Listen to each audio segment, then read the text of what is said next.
Hello, my name is Andrew Kurtz. Welcome to my pitch for Buried Blades.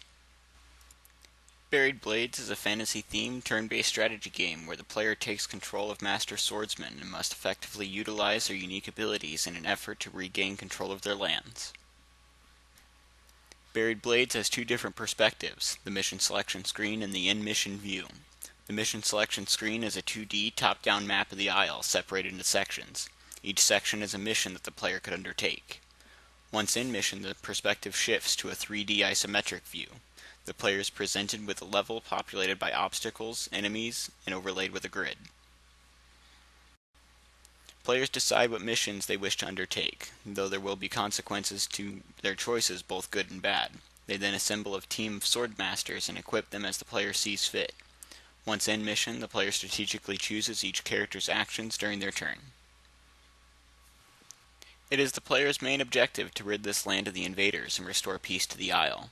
Long-term goals include leveling up characters to be more prepared for tougher missions and powering up weapons to unlock additional effects and bonuses. Short-term goals include completing a mission, eliminating an enemy, and gaining loot such as blades and other equipment. When a mission begins, most of the time players will begin in stealth mode. When in this mode, characters take turns based on their speed stat, highest to lowest. This makes planning for attacks and ambushes simple, as turn order is easy to predict. Once combat has started, however, each character gains a time gauge. This time gauge is now what determines when it is a character's turn. A character's speed stat determines how quickly this gauge fills, and thus how rapidly and how often they can act in the heat of battle. Effectively choosing which swordsmaster to take on a particular mission can have a dramatic effect on how well that mission goes. For example, a player might be dissuaded from taking the high single target damaging assassin on a mission against enemies that have riposte, which can turn that high damage back against the low health assassin. Players are also able to customize what equipment each party member is using. Mostly these are stat improvements, but the important part is the swordsmaster's blades. With the homeland in peril, the buried blades have awakened to join the battle. These ancient weapons have great strength locked within them, and only a swordmaster can handle the power they hold. Blades grant augments to whichever swordmaster wields them, as well as additional effects as the players upgrade the weapon. These augments open up new ways to play each swordmaster and deal with certain missions.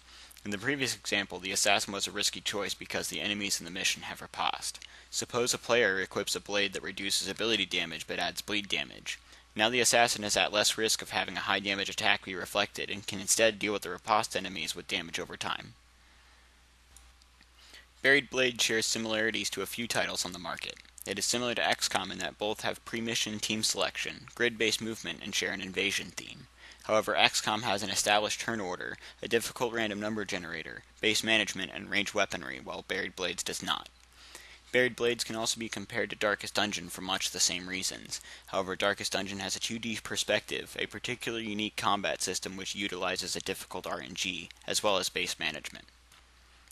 Some of the risks of Buried Blades include low programming experience among the team, which may make character ability implementation difficult, as well as the game needing quite a bit of artwork, or switch to a less graphically intense perspective. Thank you for listening to my pitch for Buried Blades. I hope that you enjoyed, and I can't wait to hear any feedback.